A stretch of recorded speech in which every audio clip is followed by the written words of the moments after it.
Oh, how are you? Just checking in on you. My Bill Burr fans. It's a little reference. Yeah. So today we're talking about the common defense for the key lock / Americana, where you kind of grip your hands behind the head in order to prevent that shoulder lock. So it's pretty frustrating, but after a few minutes you'll know how to do it, and you'll be able to key lock like no other. Let's go.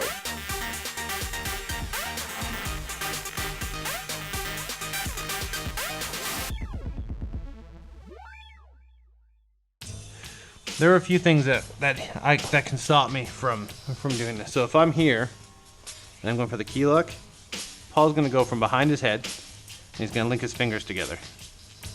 Not like that. Like that. There we go. Right? So if I have the key lock, right? Notice how it's a little difficult for me to get my hands where I need to be. So this is a good defense for that. So how do I kind of deal with that? I'm gonna put my whole arm through here instead. So I'm not going for the traditional grip anymore. So if I have the grip, so just release for a sec. So if I have the grip here and he's able to grip his fingers together, right? That's really not gonna work for me. So I'm just gonna hold this to keep the window open and I'm gonna slide my arm through, right? Now what I'm gonna do is I'm gonna take my arm, I'm gonna take my grip here. So he's got his arm there. I'm gonna take my grip. And then I gotta switch my hips. And start pulling his arm away. So now that kind of shrinks the chain that he has. Now at this point here, I'm gonna maintain his shoulder control here as I come in back to where I was before. So now I'm here. And what that's done is now you can see how his hand's no longer behind his head. If he wants to put his hand behind his head, it's going to be a very hard day for him. It's going to be very hard. So, so what I'm going to do is now he's holding his fingers together, right? At this point now, he dares not let go, but you can already see him kind of curling it really close to his body. So I'm going to put my hand on his wrist here. So put my hand on his wrist, I'm going to pull my arm out a bit. And that's just going to break that grip. Notice I haven't moved my elbow. At this point I'm going to maintain grip on his hand. Put my elbow nice and tight. Put my hand over top of my hand. Gripping his arm. Taking this hand here. Now I'm going to slide underneath. And as I do that, I'm going to grip. And then pull it up close. You can now see what that will look like. Nice and tight.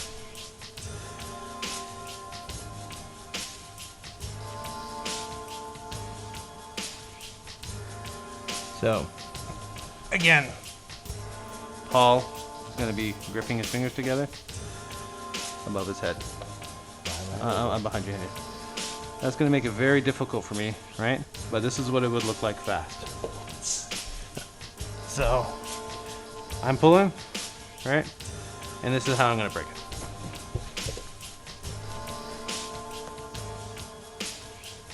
Really fast. Now I know you guys didn't really get to see that, but trust me, it works.